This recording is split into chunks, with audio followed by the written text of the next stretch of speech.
ഈ ബംഗ്ലാദേശ് വീണ്ടും അസ്വസ്ഥമാകുകയാണ്, ആടി ഉലയുകയാണെന്ന് വേണമെങ്കിൽ പറയാം. ഒരു വലിയ കലാപമാണിപ്പോൾ അവിടെ പൊട്ടിപ്പുറപ്പെട്ടിരിക്കുന്നത്.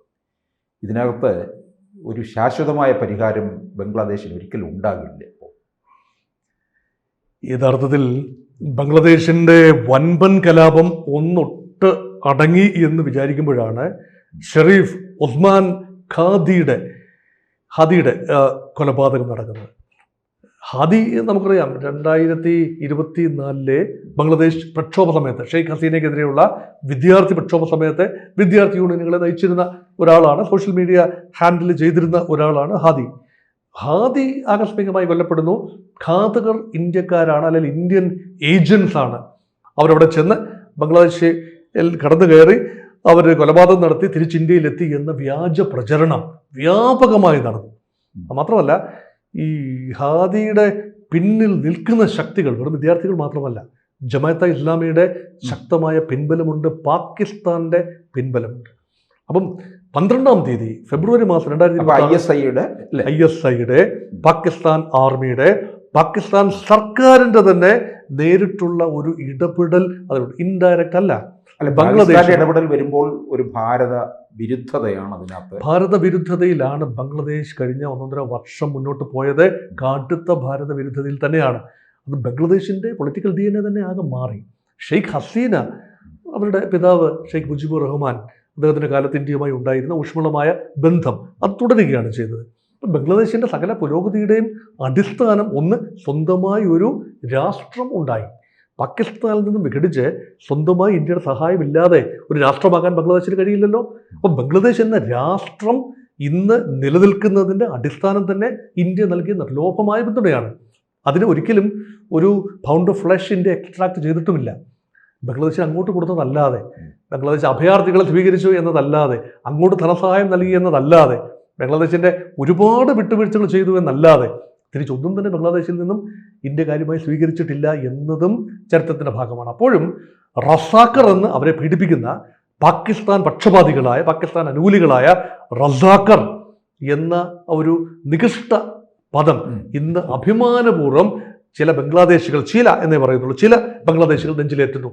മീ ടു റസാക്കർ എന്ന് പറഞ്ഞുകൊണ്ട് ടീഷർട്ട് ധരിച്ച് പോവുകയാണ്. അതായത് പാകിസ്ഥാനിൽ നിന്ന് ഞങ്ങൾ വിഘടിച്ച് പോരേണ്ടതില്ലായിരുന്നു, അവർ ഞങ്ങളുടെ ഒന്നാന്തരം നല്ല പൊന്നുതമ്പുരാന്മാരായിരുന്നു, യജമാനന്മാരായിരുന്നു, ഞങ്ങൾ ആ ലാവണത്തിൽ തുടർന്നാൽ മതിയായിരുന്നു എന്ന് ചിന്തിക്കുന്ന അടിമ മനോഭാവമുള്ള ചിലരുണ്ട്. അവരുടെ മനസ്സിനെ നിയന്ത്രിക്കുന്ന ജമാഅത്തെ ഇസ്ലാമിയാണ്. പാകിസ്ഥാനിൽ നിന്നുകൊണ്ടും അല്ലാതെ ബംഗ്ലാദേശിലെ ജമാഅത്തെ ഇസ്ലാമിയും പാകിസ്ഥാനിൽ നിന്നും ഫണ്ടിങ്ങോടുകൂടി നടത്തുന്ന പ്രചരണങ്ങളും എല്ലാം തന്നെയാണ്. അവർ സ്റ്റുഡൻറ് മൂവ്മെന്റ്, ഢാക്ക യൂണിവേഴ്സിറ്റിയൊക്കെ ഒരു കാലത്ത് വിമോചനത്തിന്റെ വിപ്ലവത്തിന്റെ ഒക്കെ ഈറ്റിലമായിരുന്നു.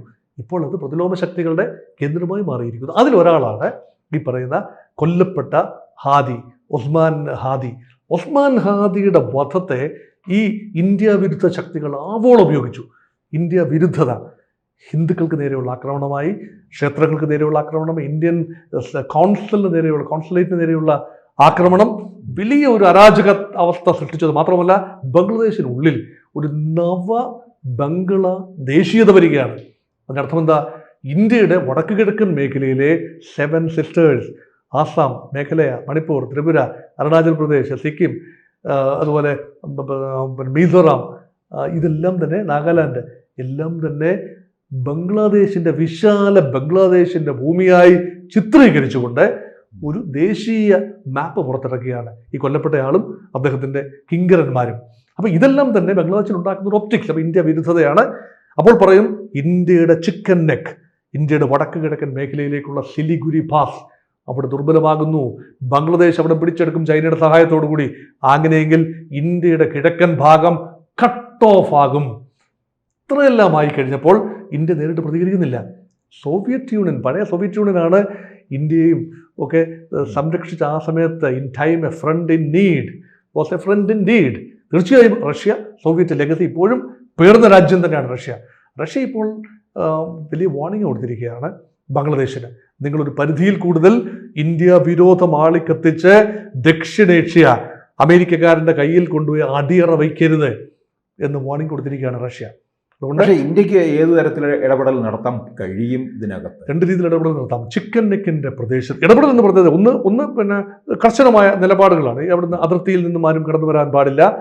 ബംഗാളിൻ്റെ പശ്ചിമ ബംഗാളിൻ്റെ ഉൾപ്പെടെ ഡെമോഗ്രാഫിക് കമ്പോസിഷൻ മാറി മറിഞ്ഞതും തൃണമൂൽ കോൺഗ്രസ് വീണ്ടും വീണ്ടും അധികാരത്തിലെത്തുന്നതിൻ്റെയും പിന്നിൽ ആ മുസ്ലിം വോട്ടാണ്.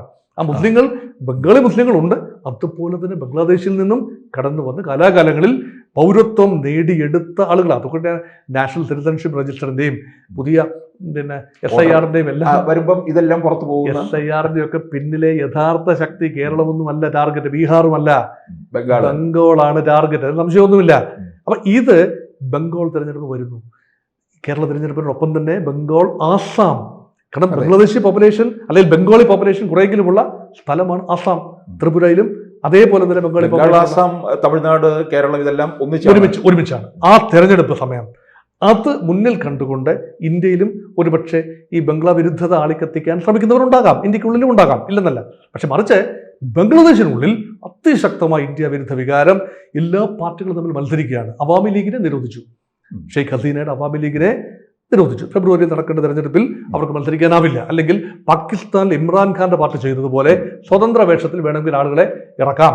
പിന്നെ ഉള്ളത് ബീഗം ഖാലിദ സിയയുടെ ബംഗ്ലാദേശ് നാഷണൽ പാർട്ടിയാണ്. ആ പാർട്ടിക്ക് ഒരുപക്ഷെ ജയിച്ചു വരാവുന്ന സാഹചര്യമുണ്ട്.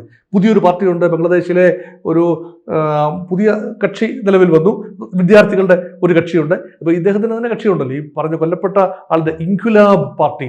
അപ്പോൾ ഇൻക്വിലാബ് മഞ്ച് എന്നാണ് ആ പാർട്ടിയുടെ പേര്. ആ പാർട്ടി ധാക്ക 8ാം നമ്പർ ധാക്ക കോൺസ്റ്റിറ്റ്യുവൻസിയിൽ മത്സരിച്ച ആളാണ് ഇപ്പോൾ വെടിയേറ്റ് മരിച്ചിരിക്കുന്നത്. അപ്പോൾ ഈ പാർട്ടികളെല്ലാം തന്നെ മത്സരിക്കുന്നു.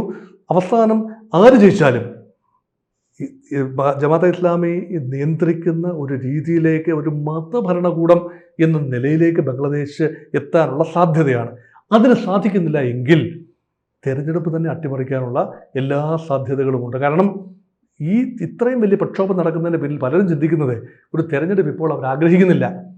അവർക്ക് പൂർണ്ണമായി അവർക്ക് കൺട്രോൾ ചെയ്യാവുന്ന മതശക്തികൾക്ക് ബംഗ്ലാദേശിനെ ഒരു മതരാഷ്ട്രമാക്കി മാറ്റിയെടുക്കാൻ തക്ക ഒരു ഘടന സൃഷ്ടിക്കാനാവുന്നില്ല എങ്കിൽ ഇപ്പോൾ ഈ തെരഞ്ഞെടുപ്പിലൂടെ ഒരു അധികാര കൈമാറ്റം ഒരുപക്ഷേ ജമാഅത്തെ ഇസ്ലാമി ഉൾപ്പെടെയുള്ള സംഘടനകൾ ആഗ്രഹിക്കുന്നില്ല എന്ന സൂചനയും ലഭിക്കുന്നു. അതുകൊണ്ട് മുഹമ്മദ് യൂനസ് പൂർണ്ണമായി ജമാഅത്തെ ഇസ്ലാമിയുടെ തടവിലൊന്നുമല്ല. അദ്ദേഹത്തെയും വെറുതെ വിടുന്നില്ല. പക്ഷേ എന്തായാലും ബംഗ്ലാദേശിൽ ഭീകരവാദികൾ പിടിമുറുക്കിയിട്ടുണ്ടെന്നുള്ളത് കൃത്യമാണ്. മുഹമ്മദ് യൂനസിനെ നിലനിർത്തിക്കൊണ്ട് സമാധാനത്തിന് നോബൽ സമ്മാനം ലഭിച്ച ആളാണല്ലോ. മൈക്രോ ഫൈനാൻസിംഗ് പദ്ധതിയിലൂടെയൊക്കെ ലോക ശ്രദ്ധയാകർഷിച്ച സമാധാന നോബൽ സമ്മാന ജേതാവ് ഇപ്പോൾ ഒന്നും ചെയ്യാനാവാത്ത നിലയിലാണ്, ഒരു വെറും പപ്പറ്റാണ്. പക്ഷേ അദ്ദേഹത്തെ അവിടെ ഇരുത്തിക്കൊണ്ട് തങ്ങളുടെ അജണ്ടകൾ പരമാവധി പുഷ് ചെയ്യുന്നു. ഒരു തെരഞ്ഞെടുപ്പിൽ ജയിച്ചു വരാനുള്ള സാഹചര്യം ഇല്ല എങ്കിൽ ആ തെരഞ്ഞെടുപ്പ് തന്നെ നടക്കാൻ ഒക്കാത്ത രീതിയിലേക്ക് കലാപം കൊണ്ടുവരുന്നു. ഇതെല്ലാം തന്ത്രങ്ങളാണ്. ബംഗ്ലാദേശിനുള്ളിൽ നിന്നുകൊണ്ടല്ല, ബംഗ്ലാദേശിന്റെ പുറത്ത് മറഞ്ഞിരിക്കുന്ന ചില ശക്തികളാണ് ഈ കലാപത്തിന്റെ എല്ലാം പിന്നിൽ. അവിടെയാണ് റഷ്യ അത് മുൻകൂട്ടി കണ്ടെത്തി ഇപ്പോൾ പറഞ്ഞിരിക്കുന്നു, നിങ്ങൾ ജാഗ്രതാപൂർവമായി നോക്കുക, ആ രാജ്യം നോക്കൂ. ബംഗ്ലാദേശിൽ ഷെയ്ഖ് ഹസീനയുടെ നേതൃത്വത്തിൽ എത്രയോ വലിയ മാറ്റമാണ്, കുതിച്ചുചാട്ടമാണ് GDP-യിൽ ഉണ്ടായത്. നല്ല എക്സ്പോർട്ടിംഗ് രാജ്യമായി ചണം, ടെക്സ്റ്റൈൽ ഉൽപ്പന്നങ്ങൾ, ധാന്യങ്ങൾ, എന്തെല്ലാം എക്സ്പോർട്ടാണ്. അതെല്ലാം തന്നെ അട്ടിമറിച്ചുകൊണ്ട് വീണ്ടും ദാരിദ്ര്യത്തിൻ്റെ വരകോടിയിലേക്ക് മുങ്ങിത്താഴാൻ ശ്രമിക്കുന്ന ബംഗ്ലാദേശ്. അതുകൊണ്ടാണ് ഫെയിൽഡ് സ്റ്റേറ്റായി, പാകിസ്ഥാനെ പോലെ മറ്റൊരു ഫെയിൽഡ് സ്റ്റേറ്റായി ഇന്ത്യയുടെ അയൽപ്പക്കത്ത് ബംഗ്ലാദേശ് വരുന്നതിനോടും ഇന്ത്യക്ക് വലിയ യോജിപ്പില്ല. പക്ഷേ നേരിട്ടൊരു സൈനിക നടപടിയിലൂടെ ബംഗ്ലാദേശിൽ കടന്നു കയറാനും ചിക്കൻ നെക്കിൻ്റെ വീതി കൂട്ടാനും സാധിക്കായികയല്ല. അല്ല എങ്കിൽ കിഴക്കുള്ള ചിറ്റഗോങ് മേഖല, ചിറ്റഗോങ്ങും കോക്സ് ബസാറും മേഖല, കിഴക്ക് ഭാഗത്തങ്ങ് തെക്കോട്ട് മാറി കിടക്കുന്ന പ്രദേശമാണ്, ബർമയോടൊക്കെ എടുത്തു കിടക്കുന്ന പ്രദേശമാണ്. അവിടം ഇന്ത്യ പിടിച്ചെടുത്താൽ ഇന്ത്യക്ക് അവിടെ തുറമുഖമായി വടക്ക് കിഴക്കൻ സംസ്ഥാനങ്ങളിലേക്ക്, ത്രിപുരയിലേക്കും മണിപ്പൂരിലേക്കും മിസോറാമിലേക്കും കടന്നു കയറാനുള്ള തുറമുഖമായി മാറി. ആ സാഹസത്തിന് ഇന്ത്യ മുതിരുമോ അതറിയില്ല. അതുകൊണ്ട് തീർച്ചയായും ഇന്ത്യ ഒരു ശബ്ദവും ഉണ്ടാക്കാതെ ഷെയ്ഖ് ഹസീനെ വിട്ടുതരൂ എന്ന് പറഞ്ഞപ്പോൾ തരാൻ സാധിക്കില്ല. കാരണം നിയമവാഴ്ച നിങ്ങളുടെ അവിടെ ഇല്ല. അപ്പോൾ ഒരു ഇങ്ങനെ ഒരാളെ, ഒരു നോബിൾ ഒരാളിനെ നിങ്ങളുടെ മുമ്പിലേക്ക് എറിഞ്ഞു തരാൻ ഞങ്ങളുടെ ധർമ്മം, പൗരബോധം അനുവദിക്കുന്നില്ല എന്ന ഒരു നിലപാടിൽ നിൽക്കുകയാണ് ഇന്ത്യ. അതുകൊണ്ട് India is following A policy of wait and watch. പക്ഷേ സ്ഥിതിഗതികൾ ഒട്ടും ഭദ്രമല്ല ബംഗ്ലാദേശിൽ എന്നുകൂടി സൂചിപ്പിക്കട്ടെ. കൂടുതൽ വാർത്തകളും വിശേഷങ്ങളും നിങ്ങളിലേക്ക് എത്താൻ ABC മലയാളം സബ്സ്ക്രൈബ് ചെയ്യുക, ബെൽ ബട്ടണും അമർത്തുക.